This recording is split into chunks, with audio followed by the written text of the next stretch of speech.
ਉਹ ਇੱਕ ਇਸ਼ੂ ਆਗਾ। ਦੇਖੋ ਰਾਜੇਵਾਲ ਹੋਰੀ ਜਦੋਂ ਲੱਡੂ ਮੂੰਹ 'ਚ ਪਾ ਰਹੇ ਨੇ, ਉਹ ਇੱਕ ਇਸ਼ੂ ਆ ਬਈ ਕਿਸਾਨ ਖੁਸ਼ੀ ਮਨਾਉਣੀ ਵੀ ਛੱਡ ਦੇਣ ਕਿਸੇ ਗੱਲ ਤੋਂ। ਕਨਫਰੰਟ੍ਰੇਸ਼ਨ ਦੀ ਪੋਲਿਟਿਕਸ ਇਸ ਦੇਸ਼ ਨੂੰ ਕਿਤੇ ਨਹੀਂ ਲੈ ਕੇ ਜਾਓ। ਕਨਫਰੰਟ੍ਰੇਸ਼ਨ ਦੀ ਪੋਲਿਟਿਕਸ ਇਸ ਦੇਸ਼ ਨੂੰ ਬਰਬਾਦ ਕਰੂਗੀ। ਕਿਸਾਨਾਂ ਨੇ ਦੱਸਤਾ ਭਾਈ ਸਾਡਾ ਮਸਲਾ ਹੋਂਦ ਦਾ ਮਸਲਾ, ਸਾਡੀ ਲੜਾਈ ਸਾਡੀ ਜ਼ਮੀਨ ਦੀ ਹੋਂਦ ਦੀ ਲੜਾਈ ਹੈ। ਜੇ ਸਾਡੇ ਕੋਲ ਜ਼ਮੀਨ ਹੀ ਰਹੇਗੀ, ਸਾਡੀ ਹੋਂਦ ਕਿਸ ਗੱਲ ਕਰਕੇ ਹੈ? ਸਾਡੀ ਜ਼ਮੀਨ ਕਰਕੇ, ਸਾਡੇ ਕਲਚਰ ਕਰਕੇ। ਕਿਸਾਨਾਂ ਦੇ ਇਸ ਮਸਲੇ ਨੂੰ ਲੈ ਕੇ ਖੱਟਰ ਸਰਕਾਰ ਤੇ ਕੈਪਟਨ ਸਰਕਾਰ ਆਮੋ ਸਾਹਮਣੇ ਹੋ ਗਏ ਨੇ, ਇਸ ਨੂੰ ਕਿਵੇਂ ਦੇਖਦੇ? ਦੇਖੋ ਖੱਟਰ ਦਾ ਜਿਹੜਾ ਬਿਆਨ ਆ ਬਹੁਤ ਹੀ ਮਾੜਾ ਬਿਆਨ ਆਗਾ। ਉਹ ਇੱਕ ਇਸ਼ੂ ਆਗਾ। ਦੇਖੋ ਰਾਜੇਵਾਲ ਹੋਰੀ ਜਦੋਂ ਲੱਡੂ ਮੂੰਹ 'ਚ ਪਾ ਰਹੇ ਨੇ, ਉਹ ਇੱਕ ਇਸ਼ੂ ਆ ਬਈ ਕਿਸਾਨ ਖੁਸ਼ੀ ਮਨਾਉਣੀ ਵੀ ਛੱਡ ਦੇਣ ਕਿਸੇ ਗੱਲ ਤੇ। ਜੇ ਕੋਈ ਖੁਸ਼ੀ ਵਾਲੀ ਗੱਲ ਹੈ ਕਿ ਕਿਸਾਨਾਂ ਦੇ ਲਈ ਇਹ ਲਿਖਤਾ ਤੁਸੀਂ ਕਿ ਜਦੋਂ ਤੱਕ ਅਸੀਂ ਤੁਹਾਡੇ ਲਈ ਬਿੱਲ ਲਿਖਤੇ ਤੇ ਤੁਸੀਂ ਹੁਣ ਉਦਾਸ ਰਹੋ, ਦੁੱਖ 'ਚ ਰਹੋ। ਇੱਕ ਖੁਸ਼ੀ ਦੀ ਗੱਲ ਹੋਈ, ਇੱਕ ਮੂਵਮੈਂਟ ਸੀਗੀ। ਉਹ ਕਿ 24 ਘੰਟੇ ਲੱਡੂ ਖਾਂਦੇ ਫਿਰਦੇ ਨੇ, ਲੱਡੂ ਬਣਦੇ ਫਿਰਦੇ ਨੇ।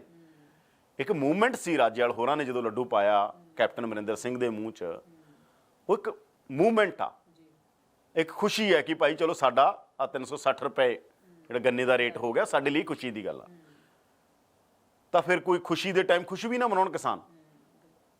ਤਾਂ ਇਹ ਚਾਹੁੰਦੇ ਨੇ ਖੱਟਰ ਕੀ? ਹਾਂ, ਮਤਲਬ ਜਿਸ ਤਰ੍ਹਾਂ ਦਾ ਬਿਆਨ ਉਹਨਾਂ ਨੇ ਦਿੱਤਾ, ਬਹੁਤ ਹੀ ਗਲਤ ਬਿਆਨ ਆ ਖੱਟਰ ਦਾ। ਖੁੱਲ੍ਹਦਿਲੀ ਰੱਖਣੀ ਚਾਹੀਦੀ ਹੈ ਇਹੋ ਜਿਹੀ ਗੱਲਾਂ। ਸੌਂਕਾ ਦੀ ਇਹ ਕਹਿਣਾ ਚਾਹੀਦਾ ਸਾਡੇ ਭਰਾ ਨੇ, ਮਸਲਾ ਹੱਲ ਨਹੀਂ ਹੋ ਰਿਹਾ, ਕੋਈ ਗੱਲ ਨਹੀਂ, ਹੋ ਜਾਊਗਾ। ਘੱਟੋ ਘੱਟ ਉਹਨਾਂ ਨੂੰ ਅਹਿਸਾਸ ਤਾਂ ਕਰਾਓ ਸਾਡੇ ਭਰਾਓ, ਤੁਸੀਂ ਤੁਹਾਡਾ ਮਸਲਾ ਹੱਲ ਕਰਾਂਗੇ। ਕਹਿੰਦੇ ਤਾਂ ਰਹੋ। ਉਹ ਕਹਿੰਦੇ ਆ ਨਾ, ਜੇ ਮਰਗ ਤੇ ਜਾਓ, ਜੇ ਰੋਣਾ ਨਹੀਂ ਆਉਂਦਾ ਤਾਂ ਰੋਂਦਿਆਂ ਵਰਗਾ ਮੂੰਹ ਕਰ ਲਓ। ਮਾਹੌਲ ਜਿਹੋ ਜਿਹਾ ਹੈਗਾ ਦੇਸ਼ 'ਚ, ਕਿਸਾਨ ਜਿਵੇਂ ਮਰ ਰਿਹਾ, ਘੱਟੋ ਘੱਟ ਜੇ ਤੁਸੀਂ ਨਹੀਂ ਕੁਛ ਕਰਨਾ ਤਾਂ ਉਹੋ ਜਿਹਾ ਮਾਹੌਲ ਤਾਂ ਬਣਾ ਲਓ, ਉਹੋ ਜਿਹਾ ਮੂੰਹ ਤਾਂ ਕਰ ਲਓ। ਗੱਲ ਹੀ ਕਰ ਲਓ ਪੱਖ ਦੀ।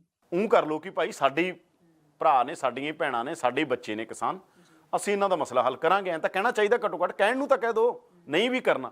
ਤੁਸੀਂ ਉਲਟਾ ਕਹਿ ਰਹੇ ਹੋਗੇ ਜੀ ਰਾਜੇਵਾਲ ਉਹਦੇ ਮੂੰਹ 'ਚ ਲੱਡੂ ਪਾਈ ਜਾਂਦੇ ਨੇ ਜੀ, ਲੱਡੂ। ਇਹ ਤਾਂ ਮਤਲਬ ਇਹ ਕੋਈ ਕਨਫਰੰਟ੍ਰੇਸ਼ਨ ਦੀ ਪੋਲਿਟਿਕਸ ਇਸ ਦੇਸ਼ ਨੂੰ ਕਿਤੇ ਨਹੀਂ ਲੈ ਕੇ ਜਾਓ। ਕਨਫਰੰਟ੍ਰੇਸ਼ਨ ਦੀ ਪੋਲਿਟਿਕਸ ਇਸ ਦੇਸ਼ ਨੂੰ ਬਰਬਾਦ ਕਰੂਗੀ, ਨਿਰਾਸ਼ਾ ਭਰੂ ਲੋਕਾਂ 'ਚ। ਕੀ ਤੁਸੀਂ ਚਾਹੁੰਦੇ ਹੋ ਇਸ ਦੇਸ਼ ਦੇ ਲੋਕ ਨਿਰਾਸ਼ ਹੋ ਜਾਣ, ਪੰਜਾਬ ਦੇ ਲੋਕ ਨਿਰਾਸ਼ ਹੋ ਜਾਣ, ਬੇਆਸ ਹੋ ਜਾਣ, ਉਹਨਾਂ ਦੇ ਚਿਹਰੇ ਮੁਰਝਾ ਜਾਣ, ਥੱਕ ਹਾਰ ਜਾਣ? ਉਹ ਕਿਹਦੇ ਲਈ ਚੈਲੰਜ ਹੋਣਗੇ? ਸਿਸਟਮ ਲਈ ਹੋਣਗੇ। ਇਸ ਕਰਕੇ ਜ਼ਰੂਰੀ ਹੈ ਇਹ ਤਿੰਨਾਂ ਨੇ। ਕੈਪਟਨ ਨੇ ਵਧੀਆ ਜਵਾਬ ਦਿੱਤਾ। ਕੈਪਟਨ ਅਮਰਿੰਦਰ ਸਿੰਘ ਦਾ ਬਿਆਨ ਠੀਕ ਬਿਆਨ ਆ। ਉਹਨਾਂ ਨੇ ਬਿਲਕੁਲ ਠੀਕ ਕਿਹਾ ਗਾ ਕਿ ਇਹ ਕਿਸਾਨ ਜੇ ਬੈਠੇ ਨੇ ਸਾਡੇ ਕਰਕੇ ਨਹੀਂ ਬੈਠੇ, ਜੇ ਇਹ ਲੜ ਰਹੇ ਨੇ ਸਾਡੇ ਕਰਕੇ ਨਹੀਂ ਲੜ ਰਹੇ, ਤੁਹਾਡੇ ਕਰਕੇ ਲੜ ਰਹੇ ਨੇ। ਹਾਲਾਂਕਿ ਕੀਤਾ ਕਰਾਇਆ ਸੈਂਟਰ 'ਚ ਕਾਂਗਰਸ ਨੇ ਵੀ ਇਹੀ ਕੁਛ ਆ। ਨਵੀਆਂ ਆਰਥਿਕ ਨੀਤੀਆਂ, ਜਿੰਨੇ ਬਿੱਲਾਂ ਦੀ ਭੂਮਿਕਾ ਜਾਂ ਨਹੀਂ ਹੈਗੀ, ਉਹ ਕਾਂਗਰਸ ਨਹੀਂ ਰੱਖੀ ਹੈਗੀ। ਪਰ ਕੈਪਟਨ ਅਮਰਿੰਦਰ ਸਿੰਘ ਦਾ ਟਾਈਮਲੀ ਬਿਆਨ ਠੀਕ ਆ। ਉਹਨਾਂ ਨੇ ਕਿਹਾ ਕਿ ਬਿਲਕੁਲ ਖੱਟਰ ਦੇ ਉੱਤੇ ਉਹਨਾਂ ਨੇ ਤਿੱਖਾ ਹਮਲਾ ਕੀਤਾ ਗਾ ਕਿ ਇਸ ਤਰ੍ਹਾਂ ਦੇ ਬਿਆਨ ਨਹੀਂ ਦੇਣੇ ਚਾਹੀਦੇ। ਤੇ ਉਹਨਾਂ ਨੇ ਕਿਹਾ ਗਾ ਕਿ ਕਿਹਨੇ ਬਿਠਾਏ ਨੇ, ਕਿਹਦੇ ਕਰਕੇ ਬੈਠੇ ਨੇ? ਬੀਜੇਪੀ ਕਰਕੇ ਬੈਠੇ ਨੇ, ਕਾਂਗਰਸ ਕਰਕੇ ਨਹੀਂ ਬੈਠੇ। ਇਸ ਤਰ੍ਹਾਂ ਦੇ ਉਹਨਾਂ ਦੇ ਬਿਆਨ ਦੀ ਨਿੰਦਿਆ ਕੀਤੀ ਹੈਗੀ।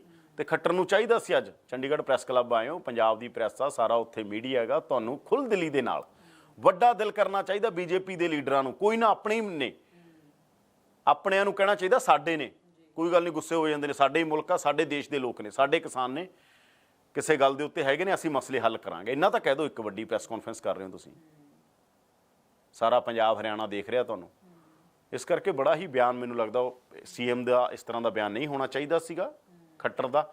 ਕੈਪਟਨ ਨੇ ਉਹਨਾਂ ਨੂੰ ਠੀਕ ਜਵਾਬ ਦਿੱਤਾ ਜੀ। ਉਹੀ ਇਸ ਘਟਨਾਕ੍ਰਮ ਤੋਂ ਬਾਅਦ ਜਿਵੇਂ ਕਿਸਾਨ ਇਕੱਠੇ ਹੋ ਗਏ ਨੇ ਦੁਬਾਰਾ ਮੁੜ ਤੋਂ, ਕੀ ਲੱਗਦਾ ਕਿ ਮੋਦੀ ਤੇ ਖੱਟਰ ਸਰਕਾਰ ਇਸ ਤੋਂ ਸਬਕ ਲੈ ਲੈਣਗੇ? ਦੇਖੋ ਲੈਣਾ ਤਾਂ ਚਾਹੀਦਾ ਹੈਗਾ। ਕਿਸਾਨ, ਇੱਕ ਗੱਲ ਤੈਅ ਹੋ ਚੁੱਕੀ ਹੈ, ਕਿਸਾਨ ਨਾ ਰੁਕਣਗੇ ਨਾ ਝੁਕਣਗੇ, ਅੱਗੇ ਵੱਧ ਰਹੇ ਨੇ ਲਗਾਤਾਰ। ਕਿਸਾਨਾਂ ਨੂੰ ਕਿੰਨਾ ਟੈਸਟ ਕਰ ਲਿਆ, ਕਿੰਨੀਆਂ ਪ੍ਰੀਖਿਆਵਾਂ ਲੈ ਲਈਆਂ। ਕਿਸਾਨਾਂ ਦੀਆਂ ਬਹੁਤ ਵੱਡੇ ਪੱਧਰ ਤੇ ਪ੍ਰੀਖਿਆਵਾਂ ਲੈ ਚੁੱਕੀ ਹੈ ਸੈਂਟਰ ਗਵਰਨਮੈਂਟ, ਰਾਜਾਂ ਦੀਆਂ ਸਰਕਾਰਾਂ। ਕਿਸਾਨਾਂ ਨੇ ਦੱਸਤਾ ਭਾਈ ਸਾਡਾ ਮਸਲਾ ਹੋਂਦ ਦਾ ਮਸਲਾ, ਸਾਡੀ ਲੜਾਈ ਸਾਡੀ ਜ਼ਮੀਨ ਦੀ ਹੋਂਦ ਦੀ ਲੜਾਈ ਹੈ। ਜੇ ਸਾਡੇ ਕੋਲ ਜ਼ਮੀਨ ਹੀ ਰਹੇਗੀ, ਸਾਡੀ ਹੋਂਦ ਕਿਸ ਗੱਲ ਕਰਕੇ ਹੈ? ਸਾਡੀ ਜ਼ਮੀਨ ਕਰਕੇ, ਸਾਡੇ ਕਲਚਰ ਕਰਕੇ। ਐਗਰੀਕਲਚਰ ਇਜ਼ ਨਾਟ ਖੇਤੀ ਇਕੱਲੀ, ਪੂਰਾ ਇੱਕ ਕਲਚਰ ਆ, ਪੂਰਾ ਇੱਕ ਸੱਭਿਆਚਾਰ ਜੁੜਿਆ ਹੋਇਆ ਗਾ ਆਪਸ 'ਚ, ਰਿਸ਼ਤੇ ਨਾਤਿਆਂ ਦਾ, ਜੀਵਾਂ ਨਾਲ। ਜੇ ਕਿਸੇ ਥਾਂ ਦੇ ਉੱਤੇ ਕੋਈ, ਆਪਾਂ ਕਹਿੰਦੇ ਆ ਨਾ, ਕੀੜਿਆਂ ਦਾ ਭੌਣ ਵੀ ਕਿਤੇ ਕਿਸੇ ਖੇਤ 'ਚ ਲੱਗਦਾ, ਤਾਂ ਉੱਥੋਂ ਤੱਕ ਹਰ ਜੀਵ ਨੂੰ, ਹਰ ਜੀਵ ਦੇਖੋ ਤੁਸੀਂ, ਹਰ ਜੀਵ ਨੂੰ ਕੁਝ ਖਾਣ ਨੂੰ ਮਿਲਦਾ ਗਾ।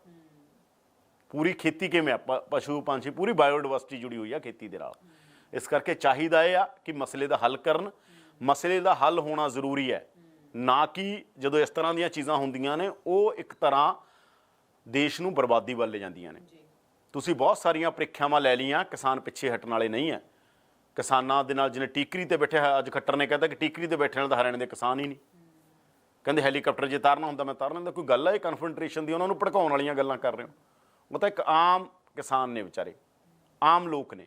ਤੁਸੀਂ ਤਾਂ ਸੀਐਮ ਹੋ, ਤੁਹਾਨੂੰ ਤਾਂ ਜ਼ਿੰਮੇਵਾਰ ਸਟੇਟਮੈਂਟ ਦੇਣੀ ਚਾਹੀਦੀ ਹੈ ਨੇ। ਇਸ ਕਰਕੇ ਬੀਜੇਪੀ ਨੇ ਬਥੇਰੇ ਆਪਰੇਸ਼ਨ ਆਪਾਂ ਦੇਖਿਆ ਪਹਿਲਾਂ ਉਠਾਉਣ ਨੂੰ ਫਿਰਦੇ ਸੀਗੇ, ਉਹਨਾਂ ਨੇ ਦੇਖ ਲਿਆ ਇਹ ਡਟੇ ਹੋਏ ਕਿਸਾਨ ਨੇ, ਭੋਲੇ ਭਾਲੇ ਕਿਸਾਨ ਨੇ, ਇਹਨਾਂ ਦੇ ਦਿਲ 'ਚ ਕੁਝ ਨਹੀਂ ਆ। ਇਹਨਾਂ ਨੂੰ ਤੁਸੀਂ ਇੱਕ ਬਿੱਲ ਵਾਪਸ ਲਓ, ਦੇਖੋ ਕਿਵੇਂ ਤੁਹਾਡੇ ਪੱਖ 'ਚ ਤਾੜੀਆਂ ਮਾਰ ਦੇਣਗੇ। ਇਹਨਾਂ ਦਾ ਕੋਈ ਤੁਹਾਡੇ ਨਾਲ ਨਿੱਜੀ ਦੁਸ਼ਮਣੀ ਨਹੀਂ ਹੈ ਬੀਜੇਪੀ ਦੇ ਨਾਲ। ਜੇ ਬੀਜੇਪੀ ਕਰੇਗੀ ਤਾਂ ਬੀਜੇਪੀ ਦੇ ਲਈ ਵੀ ਇਹ ਬੀਜੇਪੀ ਪ੍ਰਧਾਨ ਮੰਤਰੀ ਦੇ ਮੂੰਹ 'ਚ ਵੀ ਲੱਡੂ ਪਾ ਦੇਣਗੇ, ਕੋਈ ਮਾੜੀ ਗੱਲ ਨਹੀਂ। ਅਗਰ ਪ੍ਰਧਾਨ ਮੰਤਰੀ ਇਹ ਸਾਰੇ ਮਸਲੇ ਨੂੰ ਹੱਲ ਕਰਦੇ ਆ ਤਾਂ ਪ੍ਰਧਾਨ ਮੰਤਰੀ ਦੇ ਨੂੰ, ਅਗਰ ਜਿਵੇਂ ਕੈਪਟਨ ਅਮਰਿੰਦਰ ਸਿੰਘ ਨੇ ਮਸਲਾ ਹੱਲ ਕੀਤਾ ਗੰਨੇ ਵਾਲਾ, ਅਗਰ ਪ੍ਰਧਾਨ ਮੰਤਰੀ ਨੂੰ ਵੀ ਸੈਲੀਬ੍ਰੇਟ ਕਰਨਗੇ ਕਿਸਾਨ, ਕੋਈ ਇਹ ਕਿਸਾਨ ਕਹਿ ਰਹੇ ਨੇ ਸਾਡੀ ਕੋਈ ਨਿੱਜੀ ਲੜਾਈ ਨਹੀਂ ਹੈ ਔਰ ਅਸੀਂ ਖੁਸ਼ੀ ਲਈ ਨਹੀਂ ਬੈਠੇ ਇੱਥੇ, ਸਾਡਾ ਜੀ ਨਹੀਂ ਕਰਦਾ ਵੀ ਅਸੀਂ ਪ੍ਰੋਟੈਸਟ ਕਰੀਏ, ਸਾਨੂੰ ਤਾਂ ਤੁਸੀਂ ਮਜਬੂਰੀ 'ਚ ਬਿਠਾਇਆ, ਪਰ ਅਸੀਂ ਡਟੇ ਹੋਏ ਹਾਂ ਆਪਦੀ ਗੱਲ ਤੇ, ਅਸੀਂ ਪਿੱਛੇ ਨਹੀਂ ਹਟਾਂਗੇ। ਇਸ ਕਰਕੇ ਉਹ ਤਿੱਖਾ ਹੋ ਰਿਹਾ ਅੰਦੋਲਨ ਲਗਾਤਾਰ। ਤੁਸੀਂ ਦੇਖ ਲਓ ਜਿੰਨੀਆਂ ਰਿਪੋਰਟਾਂ ਨੇ ਸਰਕਾਰ ਦੀਆਂ, ਉਹਦੇ 'ਚ ਵੀ ਪਤਾ ਲੱਗ ਰਿਹਾ ਕਿ ਕਿਸਾਨ ਅੰਦੋਲਨ ਉਵੇਂ ਹੀ ਖੜਾ ਗਾ। ਇੰਨਾ ਲੰਬਾ ਸਮਾਂ 9 ਮਹੀਨੇ ਉਵੇਂ ਬੈਠਣਾ, ਉਵੇਂ ਪ੍ਰੋਟੈਸਟ ਕਰਨਾ ਕੋਈ ਛੋਟੀ ਗੱਲ ਨਹੀਂ ਹੁੰਦੀ। ਇਸ ਕਰਕੇ ਜ਼ਰੂਰੀ ਹੈ ਮਸਲੇ ਦਾ ਠੀਕ ਹੱਲ ਹੋਵੇ, ਤਾਂ ਕਿ ਘੱਟੋ ਘੱਟ ਇਹ ਮਸਲਿਆਂ ਦੇ ਅੰਦਰ ਗੱਲਬਾਤ ਠੀਕ ਹੋ ਕੇ ਦੇਸ਼ ਅੱਗੇ ਵਧੇ, ਪੰਜਾਬ ਅੱਗੇ ਵਧੇ, ਸਾਡੇ ਕਿਸਾਨ ਖੁਸ਼ਹਾਲ ਹੋਣ, ਦੇਸ਼ ਖੁਸ਼ਹਾਲ ਹੋਵੇ, ਮਸਲਿਆਂ ਦਾ ਹੱਲ ਹੋ।